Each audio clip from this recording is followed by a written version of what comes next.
दोस्तों, ये कहानी पूरी तरह से काल्पनिक है और केवल मनोरंजन के लिए बनाया गया है। और इस कहानी में किसी भी व्यक्ति, नाम, उत्पाद या वास्तविकता का अपमान नहीं किया गया है। अगर आप लोग हमारे पीआरएम नॉवल चैनल पर नए हैं तो वीडियो को लाइक और चैनल को सब्सक्राइब जरूर करें, ताकि हम आप तक ऐसी वीडियो पहुंचाते रहें।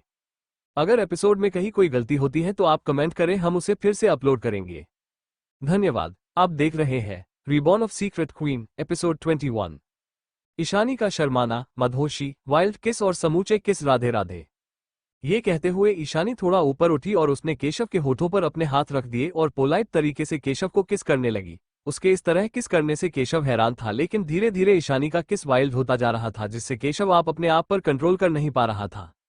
उसके हाथ अपने आप ईशानी की कमर पर जा चुके थे। वो उसकी कमर को बड़ी, जिसे ईशानी की सिसकारियां उसके मुंह के अंदर ही दब के रह गई, लेकिन उसने उसके होठों को आजाद नहीं किया। वो और ज्यादा वाइल्डली उसे किस करने लगी। वो उसके होठों को वाइट करने लगी, सक करने लगी, जिसे केशव की पकड़ उसकी कमर पर कसती जा रही थी। दोनों इस मदहोशी के आलम में एक दूसरे के होठों का रसपान करने में लगे हुए थे। लगभग 10 मिनट बाद ईशानी ने झटके से केशव को अपने आप से अलग किया और सिर नीचे झुकाए गहरी गहरी सांस लेने लगी। उसने अपना एक हाथ सीने पर रखा, अपनी आंखों में एक अजीब सी कशिश और चेहरे पर एक अजीब सी चमक लिए केशव को देखा। केशव, जो कि अभी भी उसके चेहरे को ही देख रहा था, जैसे ही दोनों की आई कांटेक्ट हुई, केशव ने तुरंत आगे बढ़ के उसे अपने सीने से लगा लिया। उसकी शर्ट के लगभग सारे बटन खुले हुए थे। उसकी अपर बॉडी लगभग हाफ नेक थी। उसके इस तरह गले लगाने से ईशानी के होठों की मुस्कान और ज्यादा गहरी हो गई। उसने धीरे से अलग होते हुए केशव के सीने पर अपने होंठ रखे और उसके सीने को शक करने लगी, जिससे केशव के हाथों की मुठ्ठियां भींच लीं। वो ईशानी के साथ अभी कुछ नहीं करना चाहता, क्योंकि वो जानता था कि ईशानी इस वक्त नशे में है। अगर उसने इसमें कुछ भी किया तो न जाने ईशानी उसके बारे में क्या सोचे लगेगी। यही सोचते हुए वो अपने आप पर कंट्रोल करता जा रहा था, लेकिन ईशानी उसके कंट्रोल को लूज करने का कोई मौका नहीं छोड़ रही थी। ऐसा लग रहा था कि ईशानी उसे सेड्यूस करने में लगी हुई है। वो भी एक नॉर्मल इंसान था। कोई लड़की इतनी खूबसूरत, जिसे वो इतना पसंद करता है, वो उसके सामने ऐसी हरकत करे तो भला वो अपने आप पर कंट्रोल कैसे कर पाता। उसके हाथ अपने आप ईशानी की कमर पर जा चुके थे। वहीं ईशानी उसके सीने को चूमते हुए ऊपर की तरफ जाने लगी। वो उसकी गर्दन और फिर उसकी चिन्ह को चूमते हुए वापस उसके होठों को अपने होठों में कैद कर लेती है। ईशानी काफी ज्यादा वाइल्ड और पेशेंट तरीके से उसे किस कर रही थी। हालांकि अब केशव भी धीरे धीरे फॉर्म में आया था। अब केशव ईशानी पर भारी होता हुआ दिखाई दे रहा था। उसके किस करने की स्पीड ईशानी से काफी ज्यादा थी, जिसकी वजह से ईशानी अब संभल नहीं पा रही थी। वो उसके होठों के बीच कहीं फंस के रह चुकी थी। केशव बार बार उसके होठों को बाइट कर रहा था, जिसे ईशानी की सिसकारियां उस कमरे में सुनाई देने लगी। अभी 3-4 मिनट ही हुए थे केशव को ईशानी को किस करते हुए कि तभी उसे ईशानी का वेट एकदम से लूज होता हुआ महसूस हुआ। ईशानी ने अब किस करना बंद कर दिया था। ये देख केशव एकदम से चौंक गया। उसने उसके होठों को फ्री किया और उसे देखा तो उसकी आंखें तुमसे छोटी हो गईं। ईशानी गहरी नींद में जा चुकी थी। वो सो गई थी। ये देख केशव का माथा ठनक गया।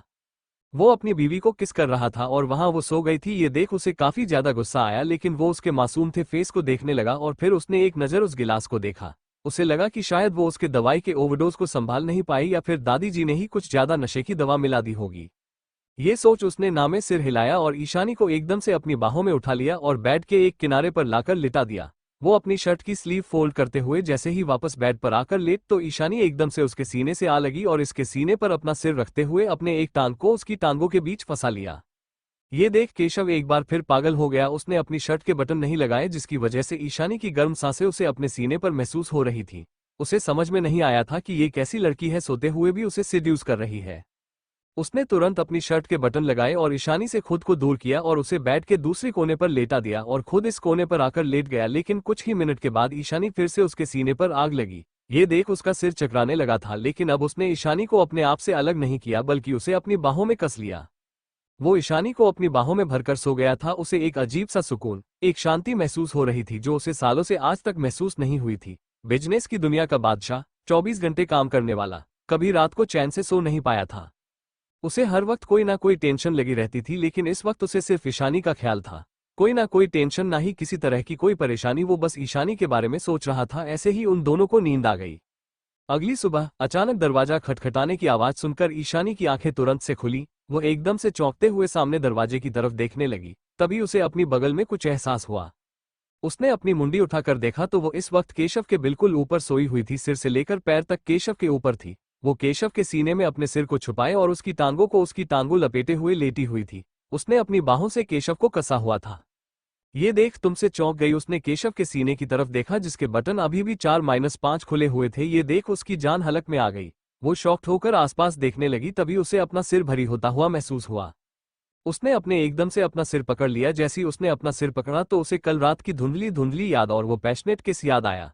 किस याद करते ही उसका जबड़ा नीचे गिर गया। वो घबराते हुए केशव को देखने लगी। उसे उसकी सभी बेशर्मी भरी हरकतें याद आने लगी, लेकिन अब उसे अभी भी कई बात याद नहीं आई थी। वो तुरंत केशव के ऊपर से उठी और सीधा बेड से नीचे उतरते हुए दरवाजे की तरफ आई। जल्दी उसने जैसे ही दरवाजा खोला, जो सामने एक मेड अपना सिर झुकाते खड़ी हुई थी, जिसकी उम्र लगभग 35 के आसपास थी। उसने शांत आवाज में ही पूछा, मैम क्या आज का खाना आप बनाएंगी? ईशानी को उसकी बात सुनकर कुछ अजीब लगा, लेकिन तभी वो चौंकते हुए उसे देखने लगी। उसे याद आया कि उसकी शादी हुई है, आज उसे पहली बार अपने ससुराल में खाना बनाया था। उसने तुरंत लंबी सी मुस्कान के साथ कहा, जी आप चलिए, मैं आधे घंटे में तैयार होकर आती हूँ। ये सुनकर उस मेड ने कुछ नहीं कहा। उसने एक नज़र कमरे की तरफ देखने की कोशिश की, लेकिन ईशानी की पैनी नज़र को अपने ऊपर महसूस कर वो बिना देखे वहां से निकल गई। उसके जाते ही ईशानी परेशानी से कमरे में चक्कर लगाने लगी। उसे काफी ज्यादा घबराहट हो रही थी। उसे समझ में नहीं आया था कि अब वो केशव को क्या जवाब देगी। उसे धीरे धीरे रात की सभी बातें याद आने लगी। उसने किस तरह केशव के साथ बेशर्मी भरी बातें की थी, उसे सब कुछ याद आया था। वो अपने दांतों तले नाखूनों को चबाए जा रही थी और कमरे की जमीन को घिसने में लगी हुई थी।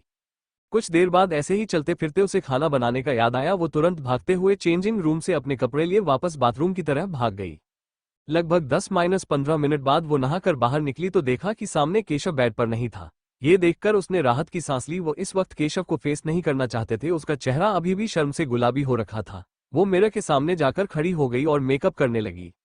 उसने हेयर ड्राई से अपने बालों को सुखाया। मेकअप करके वे अपने होठों पर लिपस्टिक लगा रही थी कि तभी उसे अपने होंठ कुछ भरी महसूस हुए।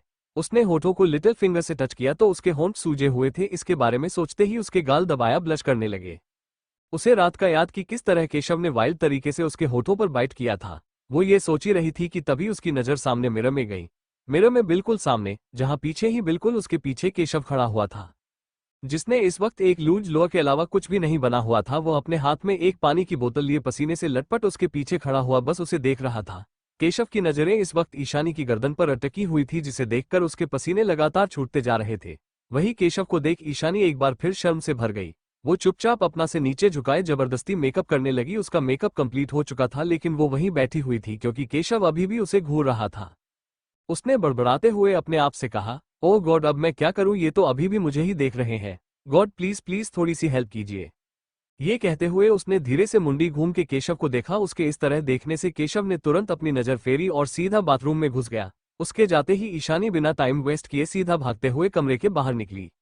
वो सीधा में हाल में आए, जहां सामने ही दामिनी की बैठी हुई फोन पर किस बात करी थी। ईशानी को आता देख उन्होंने कॉल कट किया और मुस्कुराते हुए उसकी तरफ बढ़ गई। ईशानी, जिसने इस वक्त ऑरेंज कलर की साड़ी पहनी हुई थी, ऑरेंज ब्लाउज, उसने लाइट मेकअप, ब्लैक हील्स और होठों पर लाइट रेड कलर की लिपस्टिक लगाई हुई थी। वो काफी ज्यादा ब्यूटीफुल दिखाई दे गई थी। उसके खुले बाल जो कि उसकी कमर तक आ रहे थे। अब क्या होगा आगे इस कहानी में, ये जानने के लिए आपको मेरी ये कहानी सुननी पड़ेगी, जिसका नाम है रीबॉर्न ऑफ सीक्रेट क्वीन, सिर्फ हमारे यूट्यूब चैनल पर। Episode 22, love bites, you are so bold little बीवी, गर्म सांसें। राधे राधे। उसने तुरंत दामिनी जी का आशीर्वाद लिया। दामिनी जी ने मुस्कुराते हुए कहा, कैसी हो मेरी बच्ची, तुम्हें रात नींद तो आए ना? ये कहते हुए उनकी आवाज काफी अजीब सी हो गई। उनकी बात सुनकर ईशानी एक बार बकलिश रहने लगी। उसे फिर से कल रात वाली सीन से याद आने लगे, जिनके बारे में याद करते हैं उसका पूरा चेहरा गुलाबी पड़ चुका था। ये देख दामिनी जी के चेहरे पर जंग जीतने वाली चमक और होठों पर मुस्कान आ गई। उन्होंने तुरंत मुस्कुराते हुए कहा, कोई बात नहीं, तुम एक काम करो, तुम पहले किचन में जाओ और कुछ खाना बनाओ। तुम्हें जो आता है तुम वो बन सकती हो। मैं, केशव और 3 लोग और होंगे, ज्यादा नहीं है। ओके। ईशानी ने कुछ नहीं कहा और वो चुपचाप किचन की तरफ चली गई। वो अपना पूरा ध्यान खाने में लगाना चाहते थे, लेकिन खाना बनाते हुए भी बार बार उसे किस वो रात याद आ रही थी। उसे ऐसा लगा था जैसे उसे लिप्सोफोबिया हो। उसे याद आया कि थोड़ी देर पहले जब वो दामिनी जी के सामने गई तो उसकी नज़र दामिनी के होठों पर टिकी हुई थी। उसकी नज़र उसकी मेड के होठों पर ही टिक जाती थी। उन्हें देखकर उसे बार बार केशव के होठों की और उसके किस करने की याद आ रही थी। उसने झांझलाते हुए जबरदस्ती जैसे तैसे खाना बना लिया। वो एप्रेन उतारते हुए सीधा मैन हॉल में आई, जहां अभय और उसके मॉम डैड भी मौजूद थे। वो दोनों इस वक्त दामिनी जी से बात कर रहे थे। वही अभय केशव के साथ बैठा हुआ था। केशव, जो कि इस वक्त ब्लैक कलर के सूट पैंट पहने ऊपर से लॉन्ग कोट पहने अपनी आंखों पर ग्लासेस को ठीक करते हुए बार बार लैपटॉप की तरफ इशारा कर रहा था। किसी का कदमों की हाथ में केशव का ध्यान किचन की तरफ गया। सामने ईशानी को देखा। उसने तुरंत अपने सनग्लासेस हटाए और ध्यान से ईशानी को देखने लगा। ईशानी काफी ज्यादा खूबसूरत दिखाई दे रही थी ऑरेंज साड़ी में। एक पल के लिए वो उसकी खूबसूरती में खो गया। केशव की नजर बार बार उसके होठों की तरफ जा रही थी। वही ईशानी ने जैसे ही सामने केशव को देखा तो वो एक बार फिर आगे चलते चलते रुक गई। उसकी नजर सीधा उसके होठों के ऊपर जाकर अटक गई। उसे याद आया कि रित किस तरह उसने इन दोनों होठों को वाइल्ड तरीके से किस किया था और इन दोनों होठों ने किस तरह उसके होठों को बेदर्दी से मसला था, जिनके बारे में सोचते ही उसका गला सूखने लगा। अगर यहाँ पर कोई और नहीं होता तो वो सीधा केशव के होठों पर टूट पड़ती, ऐसा उसे महसूस हो रहा था। लेकिन जैसे तैसे उसने अपने आप पर कंट्रोल किया, लेकिन उसका पूरा चेहरा धीरे धीरे गुलाबी पड़ने लगा।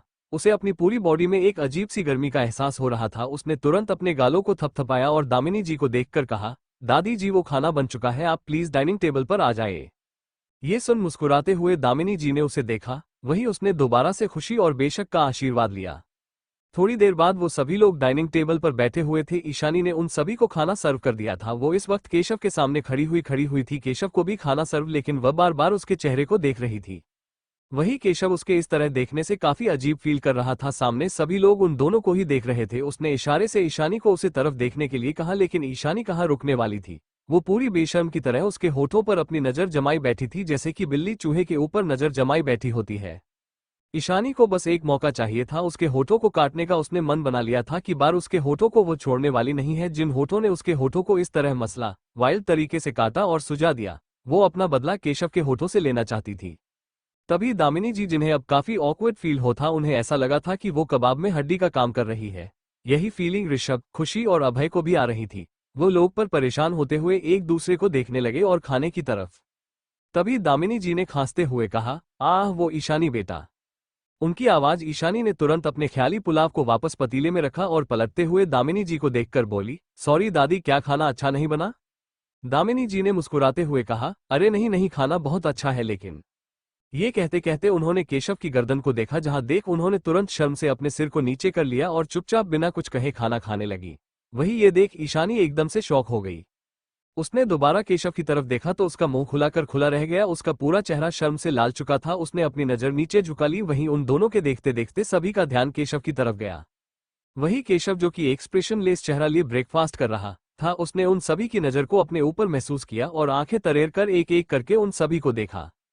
उसके देखने से सभी लोगों ने अपनी नजरें दूसरी तरफ घुमा ली। केशव को काफी ज्यादा अजीब लगा था। उसने सामने अपनी बीवी को देखा, जिसका चेहरा शर्म से लाल हो रखा था। वो और ज्यादा कंफ्यूज हो गया। उसने इशारे से अभय से पूछा क्या हुआ, लेकिन अभय खुद कोई जवाब देने की हालत में ही नहीं था। उसने तुरंत अपना फोन निकाला और एक मैसेज टाइप किया। दूसरी तरफ केशव को मैसेज तुरंत सेंड हो गया। केशव ने जैसे ही मैसेज देखा तो उसके चेहरे के एक्सप्रेशन एकदम से बदल गए। वो तुरंत हड़बड़ाते हुए उठा, अपना फोन निकालकर बोला, वो एक्चुअली मुझे कुछ काम है।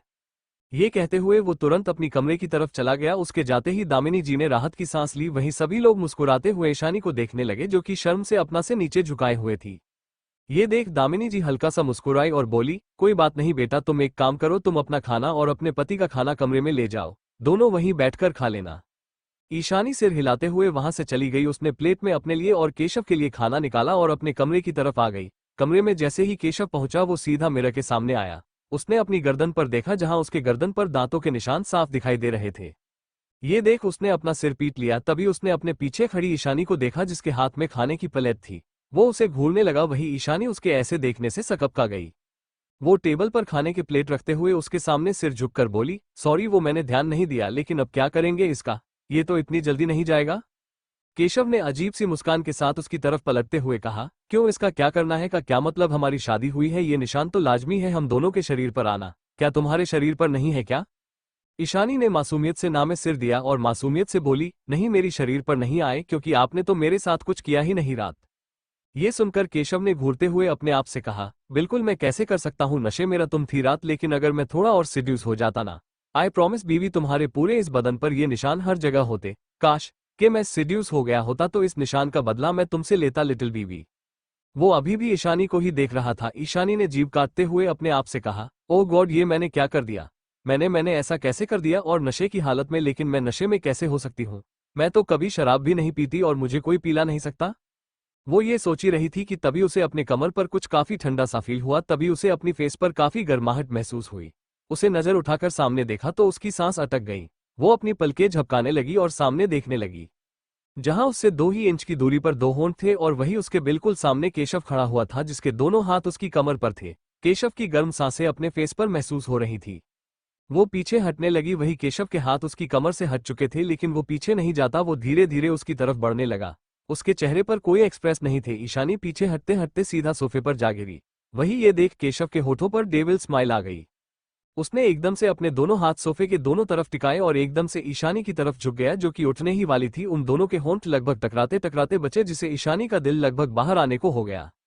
केशव ने धीरे से ईशानी की चिन्ह को पकड़ते हुए उसका चेहरा ऊपर किया और अपनी नजर उसके खूबसूरत और पतले होठों पर टिकाते हुए सार्कास्टिक टोन में बोला, लिटिल बीवी, यू नो कि तुम काफी ज्यादा बोल्ड होती जा रही हो दिन पर दिन। तुमने रात क्या किया, तुम्हें याद तो होगा ना? ये सुन ईशानी का चेहरा एक बार फिर शर्म से जमीन में धंसने लगा। उसका मन चाहा था कि वो सोफे सफेद जमीन में धंस जाए, लेकिन सोफे से भी वहां हिल नहीं पा रही थी। उसने कपकपाती आवाज में कहा, सॉरी, वो मुझे नहीं पता ये सब कैसे हुआ, मुझे नहीं पता किसने मुझे नशे की दवाई दी और मैं ये सब। ये कहते कहते उसने अपनी नजरें नीचे कर ली। तभी एकदम से केशव उसके और ज्यादा करीब झुका। उसके दोनों हाथ इस वक्त इसकी कमर पर चलने लगे, जिससे ईशानी का कंट्रोल उसके ऊपर से लूज होता जा रहा था। वो शांत बैठने लगी, लेकिन उसने जैसे जैसे अपने आप पर कंट्रोल किया और बड़ी बड़ी आंखें करके केशव को देखते हुए बोली, ये आप क्या कर रहे हैं? आप ऐसा नहीं कर सकते। हालांकि वो ये कह तो रही थी, लेकिन वो खुद केशव के साथ वो सब करना चाहती थी। रात की बातें जैसे जैसे उसे याद आती जा रही थी, उसका चेहरा शर्म से लाल पड़ चुका था। अब क्या होगा आगे इस कहानी में, ये जानने के लिए आपको मेरी ये कहानी सुननी पड़ेगी, जिसका नाम है रीबॉर्न ऑफ सीक्रेट क्वीन, सिर्फ हमारे यूट्यूब चैनल पर। एपिसोड 23, इंटेंस नजरें, आंखों से वर्जिनिटी लेना, ऐसे कोई किस करता? राधे राधे। वो शांत बैठने लगी, लेकिन उसने जैसे जैसे अपने आप पर कंट्रोल किया और बड़ी बड़ी आंखें करके केशव को देखते हुए बोली, ये आप क्या कर रहे हैं? आप ऐसा नहीं कर सकते। हालांकि वो ये कह तो रही थी, लेकिन वो खुद केशव के साथ वो सब करना चाहती थी। रात की बातें जैसे जैसे उसे याद आती जा रही थी, उसका चेहरा शर्म से लाल पड़ चुका था। वो केशव से दूर हटने को बोल रही थी, लेकिन उसने उसे हटाया खुद नहीं। केशव उसके होठों के काफी ज्यादा करीब आ चुका था। ये देख ईशानी ने अपना थूक गले के नीचे गटकते हुए अपनी सांसों को एकदम से रोक लिया। वो बिना पलकें झपकाई केशव के होठों को देखने लगी। उसे अजीब सी सनसनी महसूस हो रही थी। केशव ने उसके एकदम से करीब आते हुए उसकी आंखों में आंखें डाल के सार्कास्टिक टोन में कहा, डॉन टी वरी, मैं तुम्हारे साथ कुछ नहीं करने वाला। वैसे भी हमारी शादी ऐसी नहीं है कि मैं तुम्हारे साथ कुछ करूं। मैंने रातें देखा तुम्हें किस करना भी नहीं आता, इसलिए तुम्हें किस करने का कोई फायदा नहीं। ये कहते हुए वो मुस्कुराते हुए उठने लगा। वही उसकी बात सुन ईशानी का जबड़ा नीचे गिर गया। वो आंखें बड़ी बड़ी करके केशव को देखने लगी। उसका मतलब ये बंदा उसके इतने करीब आकर उसे बोल रहा था कि उसे किस करना ही नहीं आता। अगर उसे उसकी किस पसंद नहीं आई तो उसे रात ही उसे अपने आप से अलग कर देना चाहिए था, लेकिन तब तो वो बड़े मजे से उसका किस एंजॉय कर रहा था और उसका साथ भी दे रहा था। यहां तक ईशानी को अच्छे से याद था। उसने एकदम से केशव के कॉलर को पकड़ा और उसे अपनी तरफ खींच लिया। उसकी नीली आंखें हल्की हल्की लाल दिखाई दे रही थी, जो कि केशव को मदहोश कर रही थी। उन दोनों के होठों के बीच लगभग 2 उंगलियों का फासला था। ईशानी ने उसकी आंखों में आंखें डालते हुए नाराजगी से कहा, क्या कहा? मुझे किस करना नहीं आता तो फिर रात इतना एंजॉय क्यों किया? उसकी बातों में काफी ज्यादा मासूमियत थी। केशव बस उसकी आंखों में खोया हुआ था। ईशानी ने मुंह बनाते हुए कहा, ओके, अब मैं आपको बताती हूँ कि किस कैसे किया जाता है। ये कहते हुए उसने तुरंत उसकी चिन को पकड़ के हुए उसके मुंह को खोल और एकदम से अपने होठों से उसके होठों को लॉक कर दिया और काफी ज्यादा डीपली उसे किस करने लगी। वो कुछ ही सेकंड के अंदर अपनी टंग का भी इस्तेमाल करने लगी, जिससे केशव का कंट्रोल अपने हाथों से छूटता जा रहा था। उसकी आंखें एकदम से फैल गईं। उसके हाथ उसे एकदम से उसकी पॉकेट से निकालकर अपने आप ईशानी की कमर पर चलने लगे। ईशानी अपने दोनों हाथों को उसकी बाहों में डाले पैशनेट और वाइल्ड दोनों तरीके से उसे किस कर रही थी। दोनों मदहोशी में थे और कमरे में किस करने की और सांसें सुनाई दे रही थी। वो उसके दोनों होठों को काट रही थी। हालांकि उसे अभी भी किस करना नहीं आ रहा था। वो फ्रस्ट्रेटेड फील कर रही थी। वो समझ नहीं पा रही थी कि वो कैसे किस करे। जैसे तैसे वो उसके होठों को किस कर रही थी, तभी केशव ने उसके चेहरे को अपने हाथों में लिया और एकदम से उसे अपने आप से अलग किया। उसके इस तरह अलग करने से ईशानी ने कंफ्यूज होकर उसे देखने लगी। उसका चेहरा अभी भी धीरे धीरे गर्म होता हुआ दिखाई दे रहा था। ये देख केशव ने उसकी आंखों में देखते हुए शांत आवाज में काफी करीब आकर कहा, तुम्हें सच में किस करना नहीं आता? आई विल टीच यू बीवी की किस कैसे करते हैं। ये कहते हुए उसने एकदम से उसकी चेहरे को पकड़ा, उसे इंटेंस नजरों से उसे देखा और उसकी कमर को अपनी बाहों में कसा और उसे एकदम से अपने ऊपर खींच लिया। वो दोनों सीधा बेड पर जाकर ईशानी उसके ऊपर थी, वही केशव उसके नीचे। केशव ने एकदम से उसकी कमर को अपनी तरफ किया और अपने होंठ उसके होठों पर रख लिप लॉक करने लगा। वो पहले पोलाइट और फिर काफी ज्यादा वाइल्ड होता जा रहा था, जिससे ईशानी को सांस लेने में प्रॉब्लम होने लगी। कुछ ही मिनट के अंदर ईशानी को सफोकेशन महसूस होने लगी। वो उसके सीने पर 5 मांगने लगी, क्योंकि अब उसके लिए सांस लेने काफी ज्यादा मुश्किल हो गया था। लेकिन केशव अभी भी उसे छोड़ने को तैयार नहीं था। वो उसके दोनों होठों अपने होठों से लॉक किया वाइल्ड तरीके से किस कर रहा था। वो अपनी टर्न का इस्तेमाल कर रहा था जो ईशानी को एक अलग ही दुनिया में पहुंच चुकी थी। ईशानी को एक अलग ही एहसास हुआ था जो कि उसने आज तक कभी महसूस नहीं किया था। ये उसकी पहली किस थी। वो केशव को अपने आप से अलग नहीं करना चाहती थी लेकिन उसकी सांसें जवाब दे चुकी थी।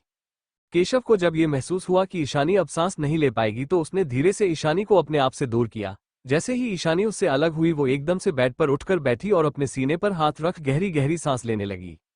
उसका पूरा चेहरा लाल हो रखा था शर्म और गुस्से में। उसने गुस्से में जलती आंखों से केशव को देखा और उसके सीने पर पांच मारते हुए बोली, मुझे मारना चाहते हो? शर्म नहीं आती? इस तरह किस कौन करता है? मेरे लिए सांस लेना मुश्किल हो गया था, मेरी फोटो किस करते रहे जाते फिर?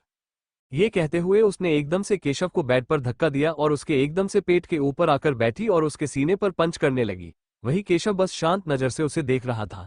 उसके हाथ ईशानी की कमर को सहला रहे थे जो उसे बेचैन कर रहे हैं। उसे ईशानी की ऐसी हरकतें बचकानी लग रही थी। ईशानी काफी देर तक उसे पंच मारती रही और आखिरकार वो थक गई। जब वो शांत हुई तो केशव ने एकदम से उसकी गर्दन में हाथ डाला और उसे अपनी तरफ पुश किया। वो सीधा केशव के ऊपर जा गिरी। उसका चेहरा बिल्कुल केशव के सामने था। उन दोनों के होंठ लगभग मिलते मिलते बचे थे।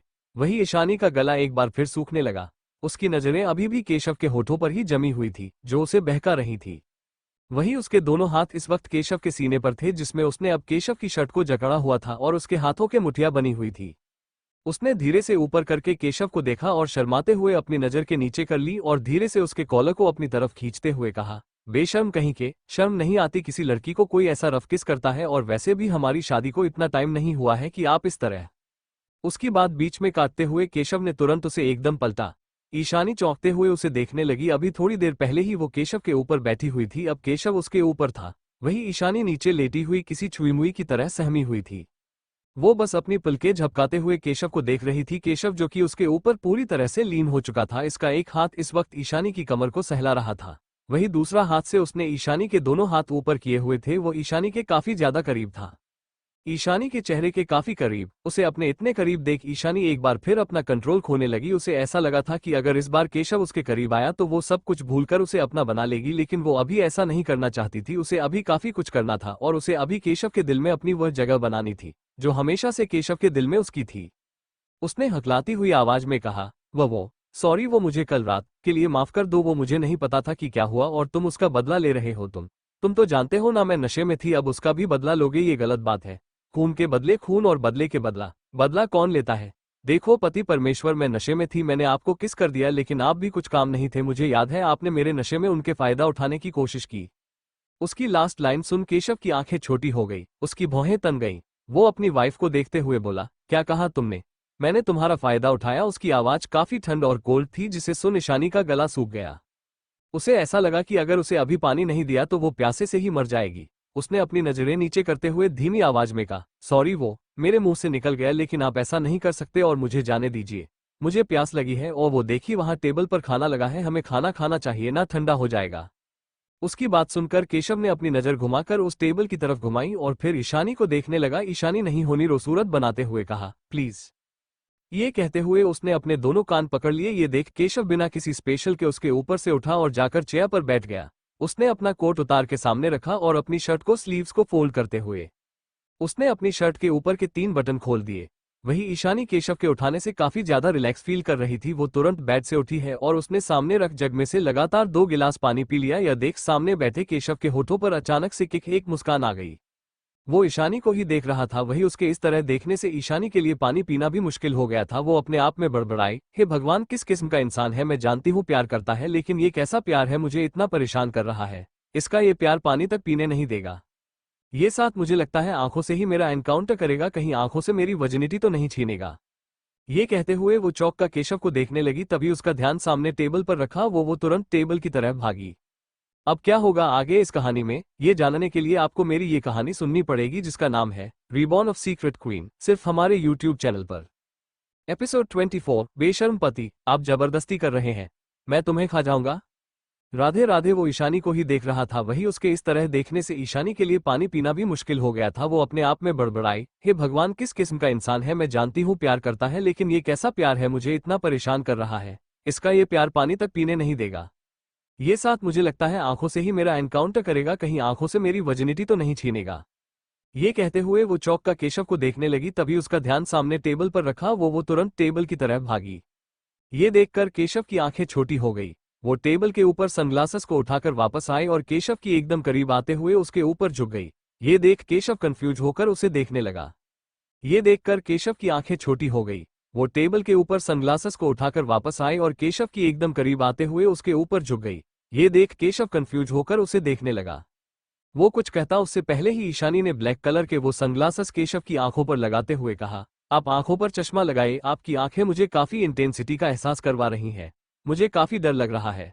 आंखों से ही कहीं आप मेरे साथ कुछ करने वाले तो नहीं है।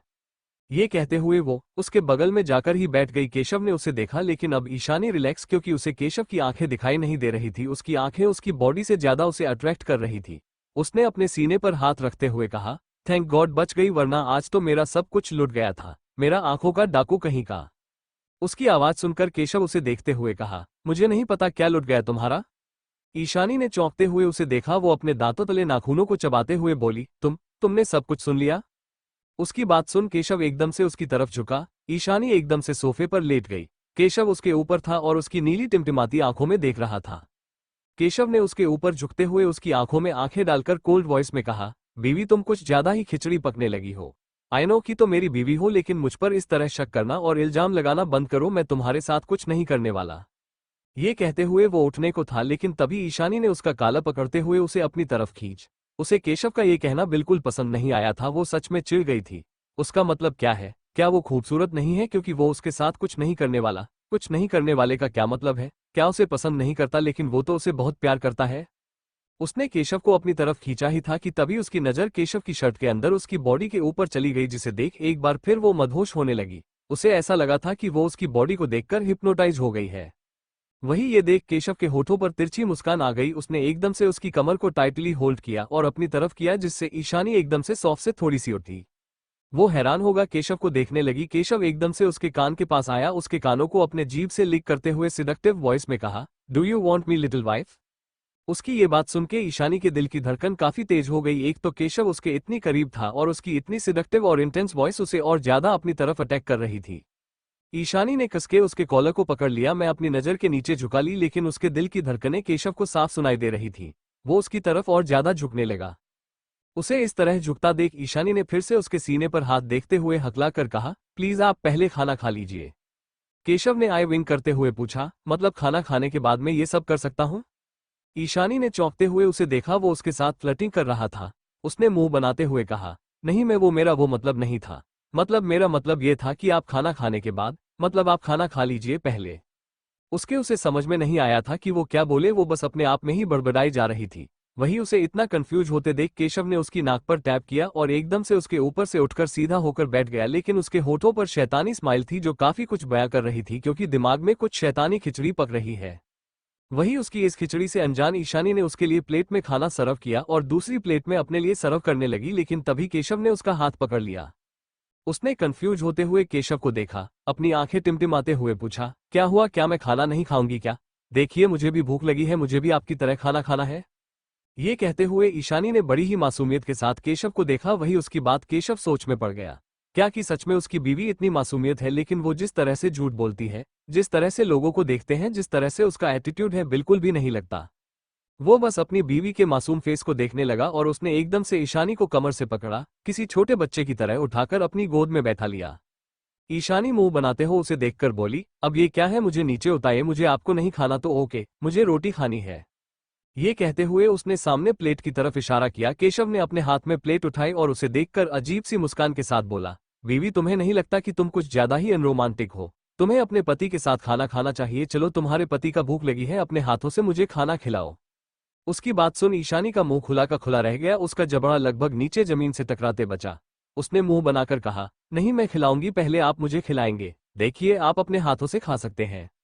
केशव ने आंखें छोटी करते हुए कहा, मतलब तुम नहीं खिलाओगी? सोच लो।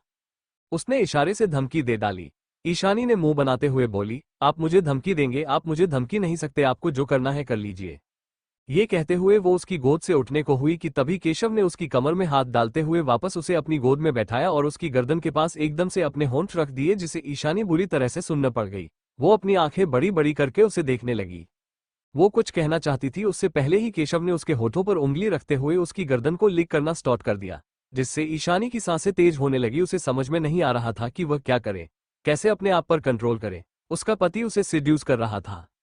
उसने अपने हाथों को अपने कब्जों में भींच लिया। उसने धीरे से कपकपाते हुए कहा, अब कुछ भी कीजिए, मैं आपकी बात नहीं मानूंगी।